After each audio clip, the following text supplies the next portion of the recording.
Vous savez, un des problèmes qu'on a souvent quand on fait des critiques, c'est qu'on a souvent des produits qui sont assez récents.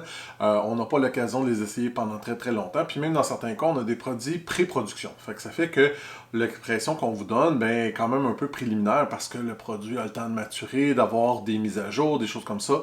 Puis c'est un peu pour ça que j'étais vraiment content de pouvoir essayer le Google Pixel 4 un peu plus longtemps, sur une période plus longue. Donc, dans ce cas-ci, j'ai eu à peu près 2 mois là, pour le tester. Puis c'est au mois d'août. Ça m'a aussi donné l'occasion de l'essayer avec le nouveau système de Google, le Google Stadia. Google Pixel 4, je dirais que à première vue, ça n'a pas l'air d'avoir changé tant que ça, puis c'est pas complètement faux. Pour ce qui est de tout ce qui est le matériel, etc., c'est sensiblement pareil en amélioré, là, mais on voit pas, là, c'est pas une révolution ou rien de ça. Ça ressemble beaucoup au Pixel 3 de l'année passée, que j'avais beaucoup aimé. Dans ce cas-ci, c'est le Pixel 4 XL, comme vous pouvez voir avec un écran de 6,1 pouces.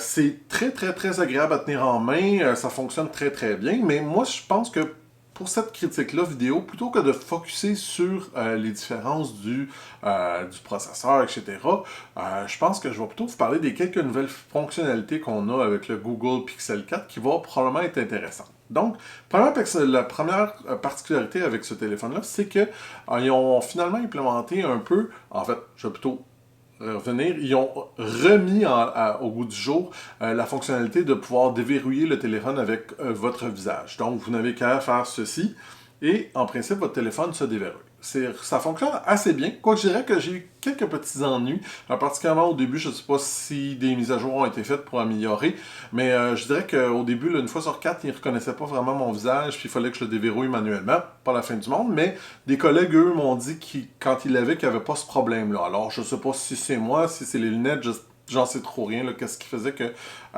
comme je disais, là, une fois sur quatre, ils ne reconnaissaient pas mon visage. Une des autres choses aussi qu'ils ont décidé de mettre en place, c'est le mouvement. Qu'est-ce que je dis par le mouvement? C'est que, mettons exemple, on est dans Spotify ici, puis je décide de démarrer un morceau. Ce que je peux faire, je peux simplement bouger ma main comme ça, et on va passer au prochain morceau. On peut faire la même chose avec les notifications. On peut tout simplement s'en débarrasser en donnant un coup de main comme ça.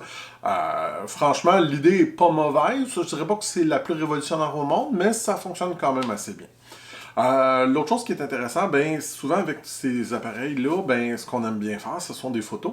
Or ici, bon, ben contrairement à l'année passée où ce que le Pixel 3 avait seulement un appareil photo et le Pixel 3 XL en avait deux, les deux modèles ont deux appareils photo. Non, pas trois comme certains compétiteurs, seulement deux, mais bon, quand ça fonctionne bien, c'est pas la fin du monde.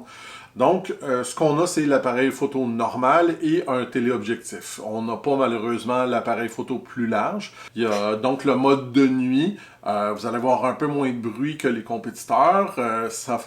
Franchement, c'est assez impressionnant, là, c'est bluffant. Là. Je dirais que c'est clair que un appareil photo comme ça peut pas prendre ces photos-là, mais le travail est tellement bien fait que ça paraît pas trop. Fait que, finalement, ben, tu sais, il y a aussi, bon, là, toutes les fonctionnalités normales. On a Android 10 par défaut. On a une batterie quand même très respectable pour ce qui est du XL. Je disais que le Google 3, Pixel 4 plutôt, était un petit peu moins satisfaisant de ce côté-là. Moi, je peux pas dire que j'ai eu vraiment de problème. Là. Je dirais qu'à peu près, après une journée complète, il me reste peut-être un 20%, 25%, ce qui est dans la moyenne. Là, c'est correct. Là, d'une bonne utilisation, bien entendu.